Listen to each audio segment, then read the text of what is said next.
The OG भूल भुलैया, उसके बाद भूल भुलैया 2 और अब भूल भुलैया 3 रिलीज हुई है। भूल भुलैया 2 देख के तो मैं काफी डर गया था, उसके हॉरर से नहीं, उसके डायरेक्शन से, और उसे देख के ही पता लग गया था कि 3 में क्या होने वाला है। हालांकि 3 बनी भी आप ही की वजह से है, मन नहीं था, फिर भी गया हूँ आप ही के लिए। अब मूवी ने मेरे साथ खेला है या मूवी को मैंने झेला है, बात करते हैं on the movie review of.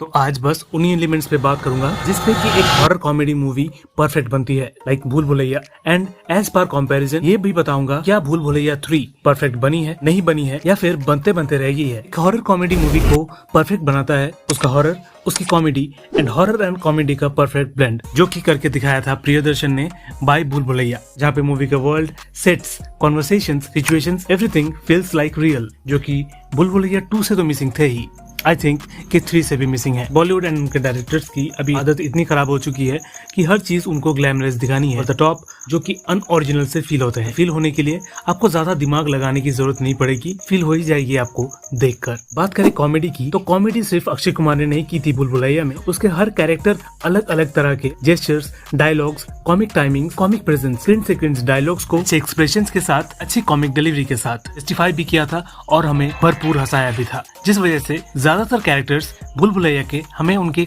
Comedy की वजह से याद है। भूल भुलैया 2 एंड भूल भुलैया 3 के स्ट्रेटजीज ऐसे हैं कि अंधेरा करो, लाइटिंग इफेक्ट्स डालो, बीजीएम को बढ़ा दो, फ्लिकरिंग लाइट्स दो, जैसे भूल भुलैया में किया गया था उसको बस कॉपी करो, डर जाएगी ऑडियंस। लेकिन आई डोंट थिंक कि ऐसा हो सकता है। इसी वजह से शायद भूल भुलैया 3 भुलैया 2 का पुनर्जन्म जैसा लगता है। मूवी में जो हो रहा है, जो दिख रहा है, सब झूठ है, फेक है। रियल में हम जानते हुए भी अगर कोई मूवी आपको कन्विंस कर लेती है to involve with the vision, story, feeling, और आप डर भी रहे हो, समझ लो डायरेक्शन उस मूवी की परफेक्ट है। डायरेक्टर खुद डरेगा अपने डायरेक्शन एंड एग्जीक्यूशन के बाद, तब वो आपको डरा पाएगा। इसका परफेक्ट एग्जांपल है भूल Bhulaiyaa. Movie making and movie के हर सिचुएशंस के छोटे छोटे डिटेल्स को एनालाइज करते हुए every shot, every camera angle ऐसे लिए गए थे कि हम उस मूवी से, स्टोरी से एंगेज हो जाए, रियल लगे हमें। इसीलिए जब जो हो रहा है हम इजीली उस पर बिलीव करते हैं, साथ रिलेट कर पाते हैं और इमोशनली इमोशंस के साथ इमोशन को फील कर पाते हैं जो एज ए मूवी हमारे आंखों के सामने है। ये चीज आप भूल भुलैया के बाकी 2 पार्ट्स के साथ बिल्कुल नहीं कर पाओगे, क्योंकि जब मूवीज कॉमर्शियल तौर पे पेश करते हुए सिर्फ पैसे कमाने के लिए बनाई गई हो, जहाँ पर मूवी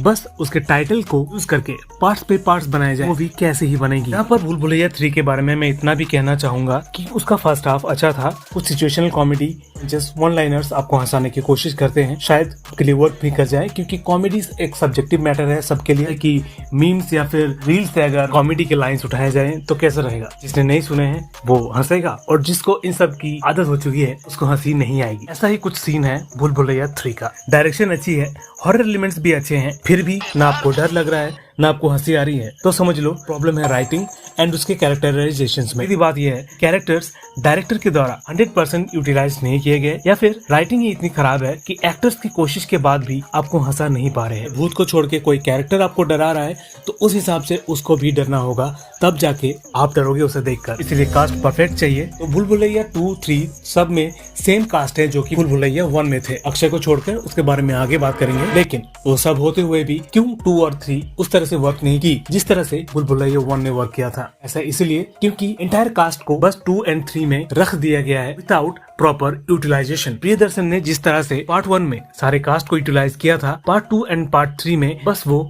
देखने के लिए है कि हाँ हमने उन कास्ट को रखा हुआ है जो कि भूल भुलैया 1 में थे। इम्प्रॉपर डायरेक्शन एंड राइटिंग की वजह से वो अपनी कोशिश करते हुए भी फेल हो रहे हैं एंड वेस्ट हो रहे हैं। बस सबसे बड़ा पॉइंट कि भूल भुलैया के लिए मेरे दिल में, आपके दिल में भी इज्जत दिन ब दिन बढ़ते जा रही होगी, जस्ट फॉर अक्षय कुमार, वही पागल डॉक्टर जो कि हाईली एजुकेटेड है एंड लड़ सकता है हर तरह के साइकोलॉजिकल प्रॉब्लम से। और भूल भुलैया 2 एंड 3 में हमें इंट्रोड्यूस कराया गया है रूह बाबा से, ढोंगी है, बस अपने ज्ञान का ढोंग दिखाते हुए सबको ठग रहा है और डरा के, डर के, कहानियां सुना के, अपने क्रिंजी वन लाइनर्स एंड जबरदस्ती के एक्सप्रेशन से सबको डराने की कोशिश कर रहा है कि वर्क तो हो ही नहीं रही, ऊपर से रिपीटेटिव एंड फोर्सफुल लग रहा है, जो कि अक्षय कुमार के हाफ लेवल का भी नहीं लग रहा मूवी में। दोनों का कोई कंपैरिजन है ही नहीं, सो कंपैरिजन करना गलत है। लेकिन भूल भुलैया 2 एंड 3 का भूल भुलैया 1 से कंपैरिजन बनता है क्योंकि आपने सेम नाम यूज किया है, सेम कास्ट के साथ। भूल भुलैया 3 में तो कुछ सीन्स पे ऐसा भी लगा कि कार्तिक आर्यन अपने डायलॉग्स थोड़ा स्ट्रेच करके बोल रहे हैं, कॉपी करने की कोशिश कर रहे हैं अक्षय कुमार के डायलॉग डिलीवरी को, जो कि भैया पॉसिबल बिल्कुल ही नहीं है। तो जैसे कि मैंने कहा कि there is no comparison between Akki and Aryan, क्योंकि जो कॉमेडी खुद अक्षय से नहीं हो रही वो कार्तिक से कैसे हो पाएगी। No one can beat Akshay Kumar expression, gestures and the fabulous unbeatable comic timing. And सबसे बड़ा रीजन जो भूल भुलैया 2 और 3 के साथ भूल भुलैया को अलग करती है वो है इसका नो कंटिन्यूएशन। आपने देखा होगा भूल भुलैया 1 के कॉपीड कैरेक्टर्स को छोड़ के भूल भुलैया 1 का कुछ भी नहीं है 2 और 3 में। ना स्टोरी वहीं शुरू होती है जहाँ पे भूल भुलैया 1 खत्म हुई थी, ना ही भुलैया 2 और 3 में ऐसा कुछ है जो कि भूल भुलैया से मैच करता है। भूल भुलैया 1 2 के साथ मैच करती है, ना 2 3 के साथ। कैरेक्टर्स को रिप्लेस किया जा रहा है, नए नए कैरेक्टर्स को इंट्रोड्यूस किया जा रहा है। सारे कॉमेडियंस एक मूवी में आ गए हैं लेकिन हंसी नहीं आ रही। मंजुलिका के कैरेक्टर्स चेंज हो रहे हैं, जेंडर तक चेंज हो जा रहे हैं, कभी मोटिव भी कभी बैक स्टोरी भी। तो जब पार्ट के हिसाब से भूत ही बदल रहे हैं तो डर कहाँ से लगेगा? कैसे रिलेट कर पाएंगे हम भूल भुलैया के पार्ट से? मंजुलिका तो चलो ठीक ठाक बंगाली बोल लेती थी, लेकिन इनकी बंगाली बोलने की नाकाम कोशिश कुछ टूटी फूटी, कुछ अलग ही लेवल का चल रहा है। ऊपर से जितना आप भूल भुलैया 3 के साथ कनेक्ट करने की कोशिश करोगे उतना भूल भुलैया 3 आपको एनोइंग सॉन्ग्स के साथ, जबरदस्ती रोमांस के साथ डिस्ट्रैक्ट करेगी, बोर ही कर देगी आपको। और ये एक चीज समझ में नहीं आ रही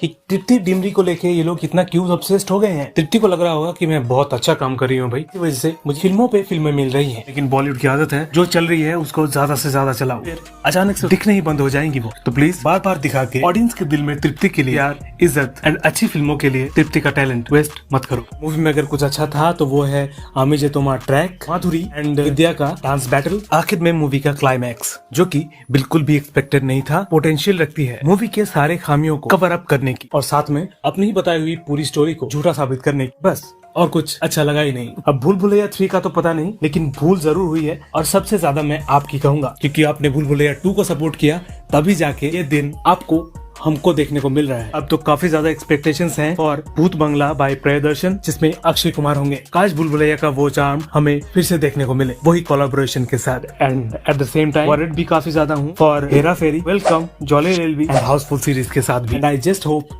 कि इनका हाल इस जैसा बिल्कुल ना हो, क्योंकि सीक्वल्स को लेके बॉलीवुड का ट्रैक रिकॉर्ड कुछ खास अच्छा रहा नहीं है। तो ओके भाई, काफी ज्यादा बातें हो गई, ठीक कहा हो, कुछ गलत कहा हो, मुझसे आप एग्री करते हो, वीडियो पे अच्छी लगी है तो एक लाइक जरूर कर दो अपने अपने विचारधाराओं के साथ। बाकी ऐसी वीडियोस, ऐसे रिव्यूज और देखनी है तो मूवी मूड को सब्सक्राइब करो अभी, ताकि हमारा साथ ऐसा ही बना रहे हमेशा। मुलाकात होगी अगले वीडियो में, तब तक के लिए टेक केयर, बाय।